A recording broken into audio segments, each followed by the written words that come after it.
Jelly Roll has come a long way from his infamous hardships and bloody conflicts of yesteryear. His charisma, enthusiasm, and overall demeanor have stunned admirers all around the globe. The mountain stands before me, and I am climbing it and learning from the experience. I'm chugging a stack of waffles because I'm really committed. This is more than simply a superficial shift. The narrative of his entire life has been transformed by it. Strength that has been forged through adversity is evident in each stride he takes now. Come along as we delve into the incredible tale of Jelly Roll's unexpected rebirth. In prison for the most of my life, from the ages of 14 to 25. My time was really consumed. I was found guilty as an adult when I was 16 years old. Stepping stones to success. Jason Bradley DeFord, better known as Jelly Roll, came into this world on December 4, 1984, in Nashville, Tennessee. Life in the Antioch neighborhood, located on the city's southeast side, was challenging at times, but it was also full with lessons that molded him into the man he is today. Horace Buddy DeFord, his hard-working father, had a wholesale meat business. However, he supplemented his income by maintaining a second gig as a bookie. As Jelly Roll forged his own route in life, he was already surrounded by his three older half-siblings, Scott, a sister, and Roger, two brothers. But his mother, whose identity was concealed from the public, had her own struggles to overcome. She had a hard time keeping her substance abuse and mental health problems out of the house. Her son will always remember the moniker she gave him, even though she had a tough time herself. She began referring to him as Jelly Roll because he was a plump child. This moniker would become his stage name. After he started making music his career path, he said that he liked to be called Jelly, as if to get down to brass tacks, to make it more personal. Despite all she went through, his mother became the one who ignited his passion for music. He would often accompany her as she played music by singers like Garth Brooks and George Strait, fully immersed in the feelings conveyed by the tunes. She was the one from whom he learned to sing country music and how to captivate an audience with his storytelling. He was inspired to begin composing his own songs by this impact.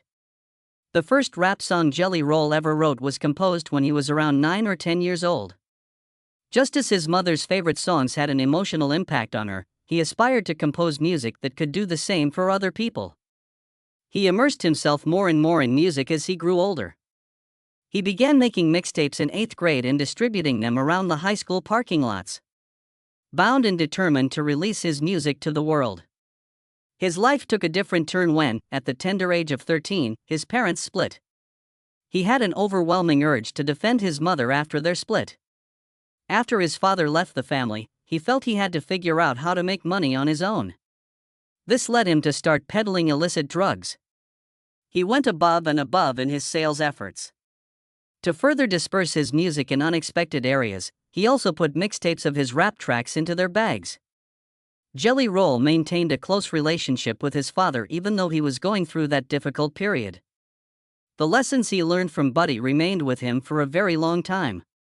The lessons he taught Jelly Roll about standing up to bigotry and about manhood served as compass points for the rest of his life.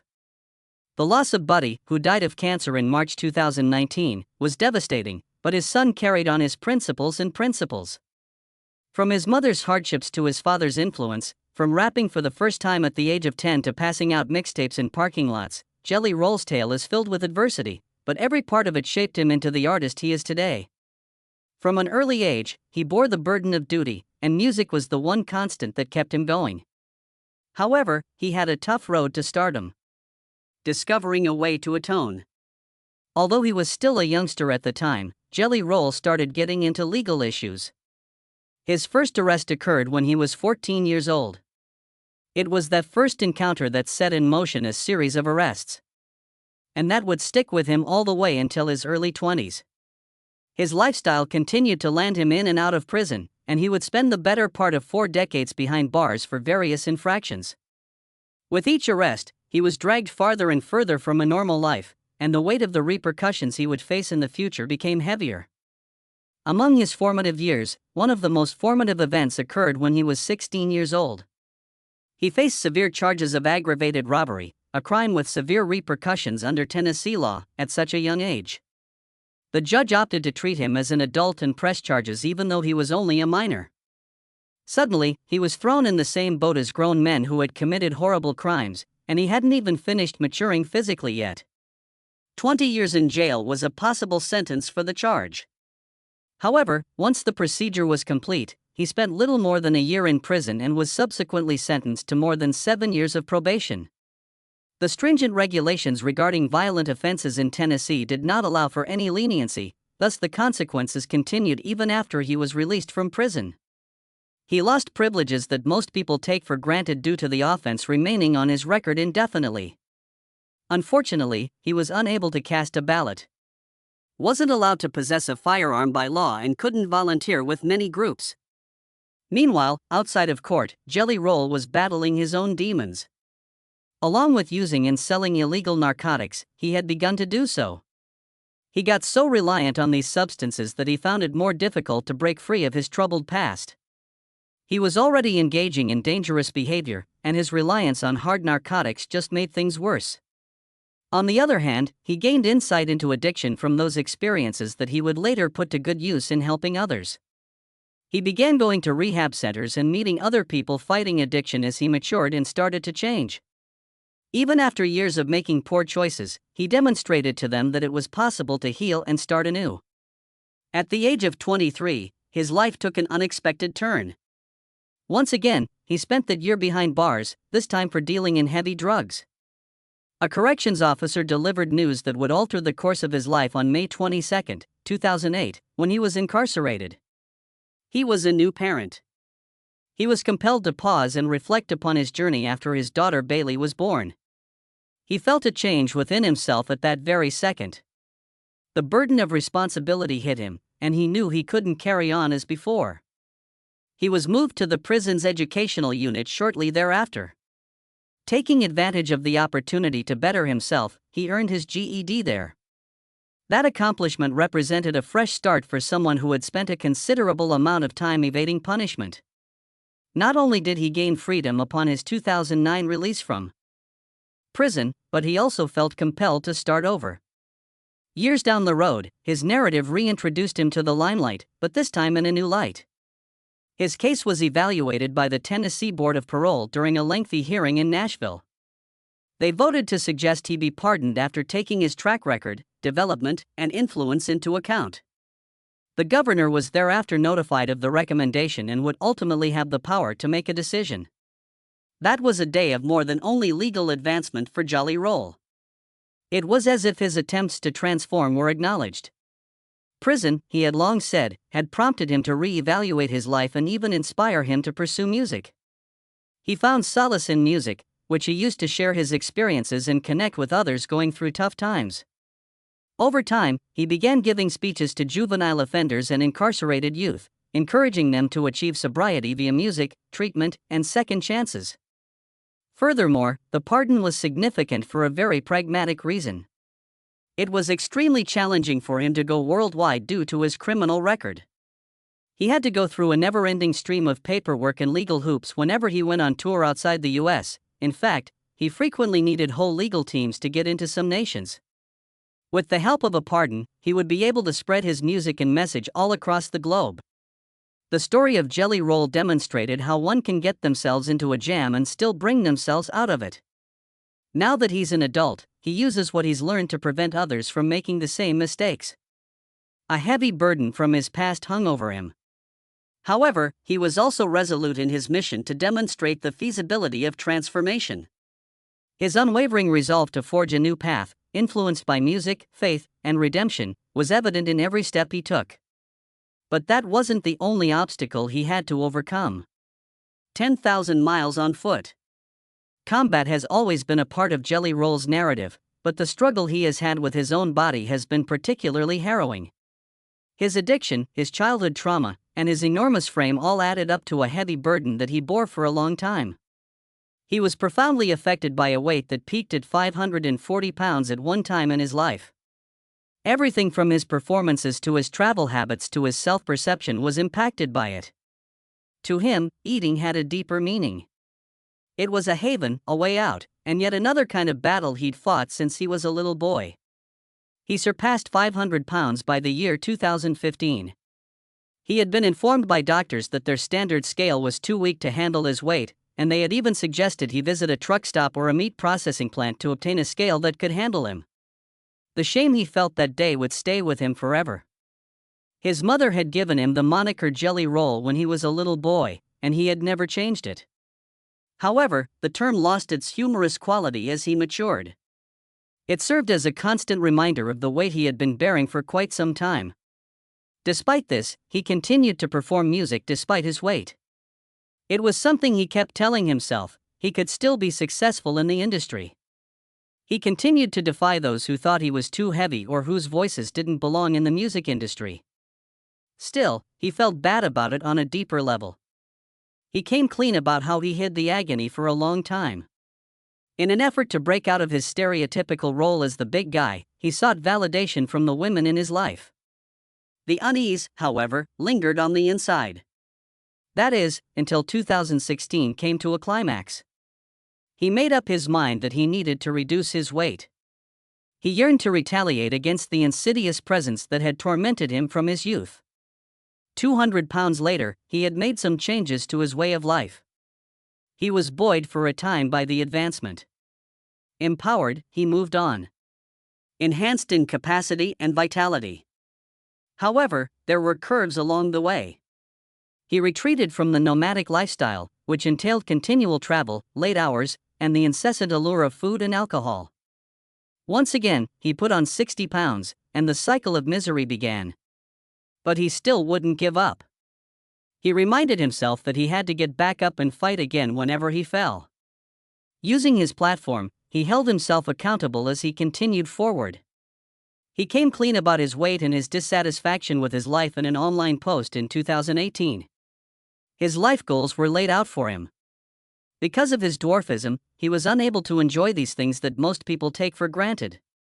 He yearned to live life on his own terms, to savor those moments. In order to mend his broken bond with food. In what followed, there was a roller coaster of emotions. He made an effort to eat healthier, exercise regularly, and meditate.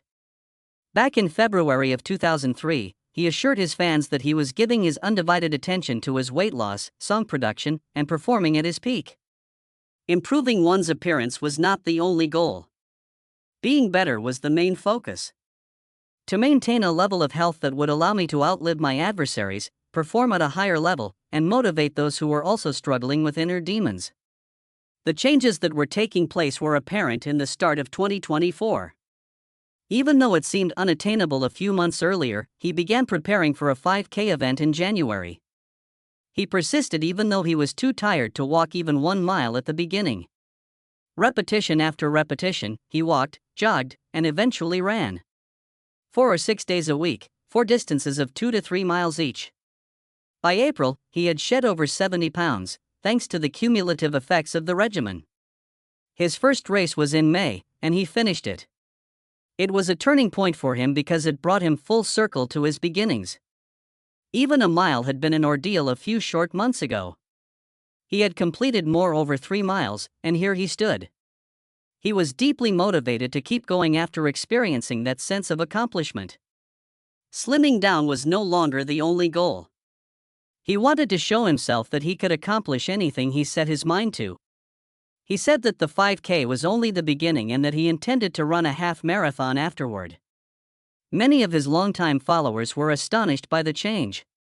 The change was noticeable the moment he entered the stage at May 2024's Academy of Country Music Awards. A thinner, more energized man who had made a conscious effort to improve his life was what the fans observed. There was a noticeable change in the man's demeanor and outlook on life after he dropped below 540 pounds. He continued to advance, and the figures changed. He reached a weight of 357 pounds in April 2025. That indicated a loss of approximately 200 pounds compared to his initial weight. However, he had more to say. Once he reached his objective of another 100 pounds, he planned to take his wife skydiving in Sweden. Boldly aiming to be on the cover of Men's Health magazine the next year was another goal he mentioned, demonstrating his determination to stay the course. As the wins continued to pile up, Jelly Roll never once hid the fact that they were still fighting. Consistently drinking water, working out as scheduled, using the cold plunge, and monitoring his food intake were all things he knew he had to do to maintain his discipline. Even now, he said, the most challenging part was staying up late. The times when the desire to eat increased. He acknowledged his addiction to eating and knew he couldn't ignore it. Just as when he dealt with alcohol and drugs before, he had to set firm boundaries and make tough decisions. His emotional well-being, mental health, and history were constantly intertwined with his connection with eating. Many, he added, mistakenly believed that being overweight was as simple as eating too much or not moving enough. However, it extended beyond for him. The story revolved around his experiences with trauma, pain, and coping mechanisms. He had to reframe his relationship with food if he wanted to lose weight. He had to make some changes to his surroundings, like getting rid of all the munchies in his practice room and anything else that could bring him down. Shame would sneak up on him and send him into a downward spiral, as he put it. During those trying times, he kept in mind that he had people who were there for him. He sought support from those around him and did his best to remember the valuable lessons. They gave him a sense of empowerment, lightness, and optimism. The way he lived his life was just as indicative of his development as his weight. His live performances were more electrifying than ever before. Feeling liberated, he set out on his journey. Not only was his spirit evolving, but his body was as well. The story of Jelly Roll demonstrates that getting healthy isn't a picnic. There are many challenges, obstacles, and periods of uncertainty. However, it is also replete with moments of triumph, discoveries, and the delight that comes from accomplishing goals that seemed insurmountable at one point. Through his unwavering determination, he demonstrated that no obstacle is insurmountable. He still has a long way to go, but he's determined to live the life he fantasized about and keeps moving ahead every day. Curiosity aside, none of this would have been conceivable without some outside assistance. Heals with kindness. Jelly Roll and Model Bunny so met paths in 2015 following Jelly Roll's performance at a Las Vegas country pub. The impact of their brief encounter was substantial enough to last.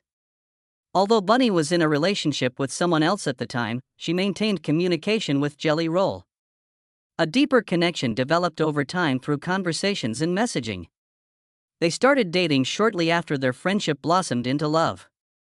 At a Las Vegas event with Yellow Wolf and Deftones on August 31, 2016, Jelly Roll chose to deepen their connection a year later, proposing.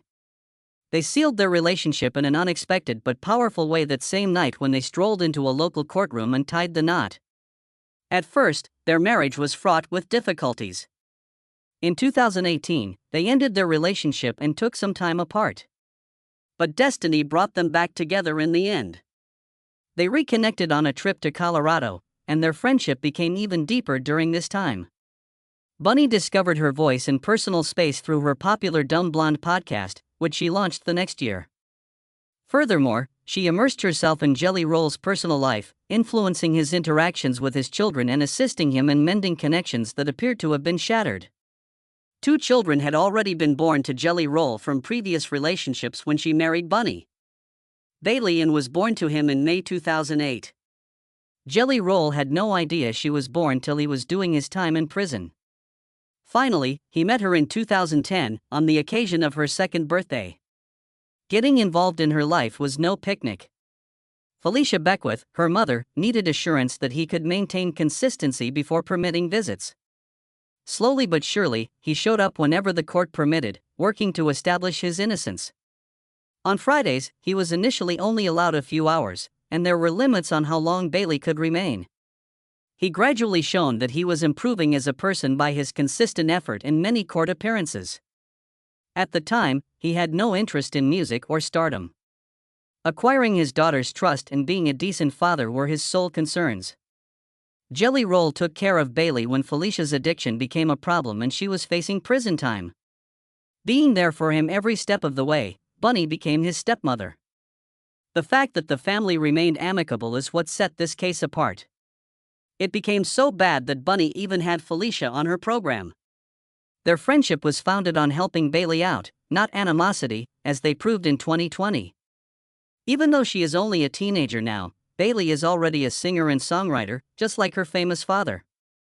Not only did she collaborate with him on the music video Four Tears Could Talk, but she also stunned audiences with her incredible live performances. At the same time that Jelly Roll was marrying Bunny in August 2016, a kid named Noah was born to her. A lot of information concerning Noah was kept under wraps, unlike Bailey. Jelly Roll decided to take a back seat and provide support to Melissa and Cowell, his son's mother, as she formed a life with Noah. While he was Bailey's full-time parent, his job with his kid was more of an assistant. He was more forthcoming in 2023 when asked to clarify the distinction between the two roles. In a TikTok video that showed their blended family in a loving light, Bunny also became Noah's friend and introduced him to viewers. After a few years of marriage, Jelly Roll and Bunny started to consider starting a family of their own. They revealed their interest in IVF in June 2024, when they were discussing potential methods of having a child together. It wasn't until March of that year that Bunny announced on social media that she had started treatment. Having overcome obstacles and distance to create a future together, it demonstrated how far their relationship had progressed. Changes were also noticeable in their domestic lives. Their beautiful, spacious Nashville home was ready for occupancy in November 2023. Bunny updated her followers online, depicting the changes they made and the work they did to transform the house into a dwelling.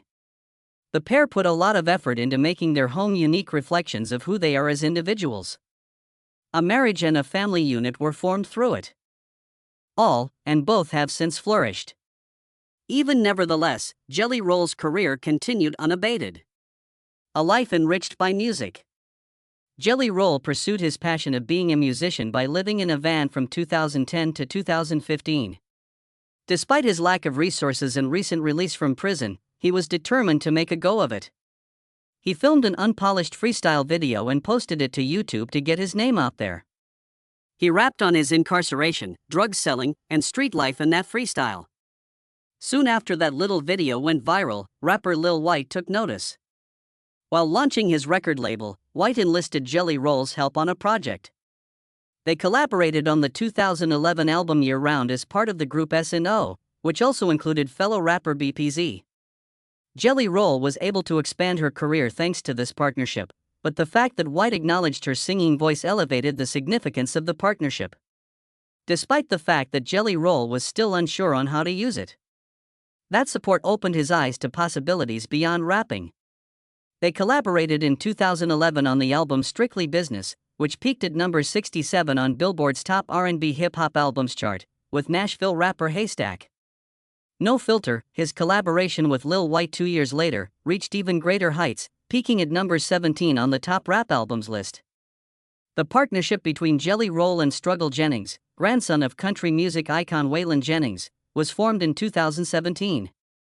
Their joint album, Waylon and Willie, fused country music with the kinetic energy of rap.